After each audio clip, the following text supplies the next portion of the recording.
Assalamualaikum warahmatullahi wabarakatuh. Welcome back to Miss Dwi English Lesson. Selamat datang di pelajaran bahasa Inggrisnya Miss Dwi lagi. Today we will learn about personal pronouns. Hari ini kita akan belajar pronouns. Pronouns itu kata ganti.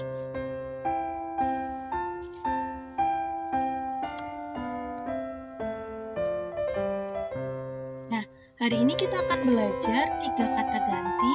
Yang pertama subject pronoun, yaitu kata ganti sebagai subjek. Kemudian nanti kita akan belajar object pronoun, kata ganti sebagai objek.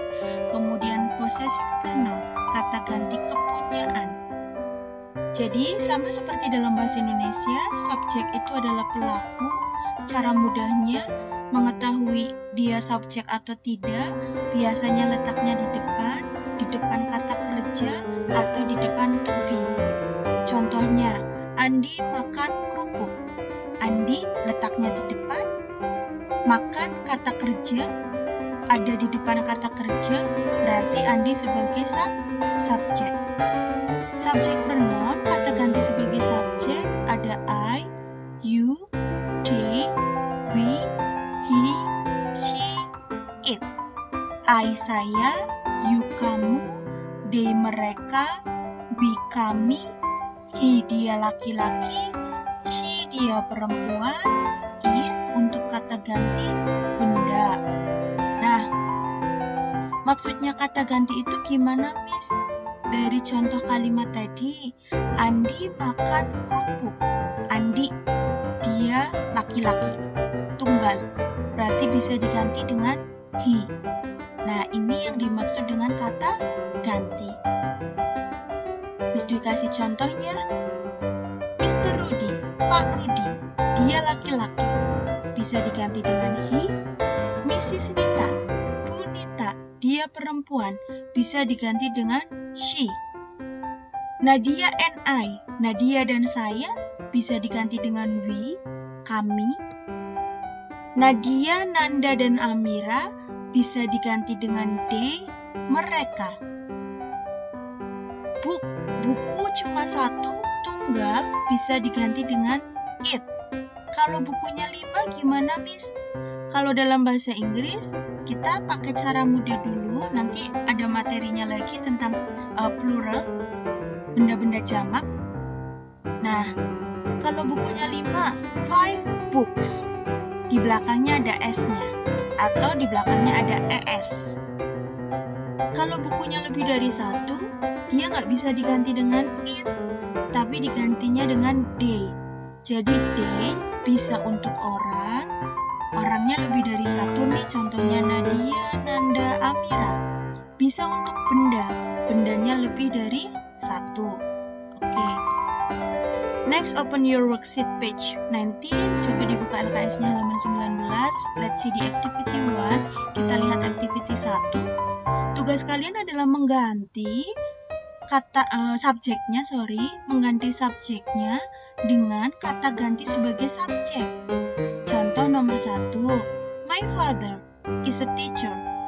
Lihat di sini, my father, ayah saya, dia laki-laki, tunggal, 1, berarti bisa diganti dengan he. My mother is a nurse. Ibu saya, dia perempuan, tunggal, 1, berarti di sini dia bisa diganti dengan she. My mother is a nurse, she is patient. She-nya menggantikan my mother, karena my mother-nya perempuan, tunggal, 1. Kata gantinya adalah she. Next. Tadi kita sudah belajar subject pronoun, sekarang kita belajar object pronoun. Miss Dwi punya contoh kalimat, I love my mother. Saya sayang sama ibu saya. I-nya di sini sebagai subjek ya. Love-nya sebagai kata kerja. Kalau letaknya di depan kata kerja dia sebagai subjek. Kemudian di belakang kata kerja dia sebagai objek. I love my mother. Saya sayang ibu saya. Ibu saya di sini bisa diganti dengan apa? Bisa diganti dengan she tidak? Tidak, karena dia sebagai objek, bukan sebagai subjek. Bisa diganti dengan her. Nah, coba kita lihat perubahannya dari subjek ke objek.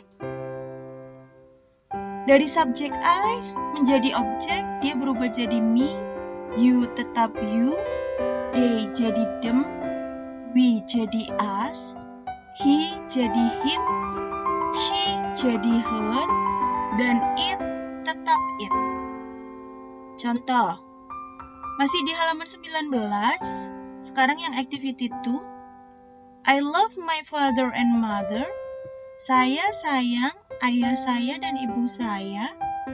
Saya di sini sebagai subjek, love-nya kata kerja, di belakang kata kerja berarti dia sebagai objek. My father and my mother, dua orang. Bisa diganti dengan they tidak? Tidak, karena ini objek. Berarti dilihat, yang sebagai objek dari they berubah jadi them. Berarti di sini titik-titiknya diisi dengan them. Oke, next. Kita belajar perubahan lagi dari subjek ke objek dan possessive pronoun. Possessive itu kepunyaan. Dari I berubah jadi my, you jadi your, they jadi their, we jadi our, he jadi his, she jadi her, dan it jadi its. Kita langsung ke contoh soal saja biar kamu lebih paham. Masih di halaman 19. Sorry, ini Miss Dwi salah, bukan activity 2 tapi activity 3. Coba kita lihat. My sister has a new doll. Saudara perempuan saya mempunyai boneka baru, mempunyai sebuah boneka baru. Bla bla bla bla is very nice. Berarti kepunyaannya siapa? Kepunyaannya my sister. Nah, di sini kurang doll ya. Kalian lihat di LKS-nya. My sister has a new doll, bla bla bla bla, doll is very nice. Jadi, kita lihat di sini. My sister, dia perempuan, satu. Berarti kalau kata ganti kepunyaan, kita lihat. Kalau perempuan satu sebagai subjek, dia she. Kalau sebagai kepunyaan berarti her. Berarti di sini isinya adalah her. Her doll is very nice. Oke. Nanti kita lanjut diskusinya di WA. Memang materinya agak susah, tapi nggak apa-apa. Kalau kalian rajin berlatih dan mengerjakan soal-soal di LKS-nya, nanti insya Allah akan lebih mudah. Oke, thank you. See you. Wassalamualaikum warahmatullahi wabarakatuh.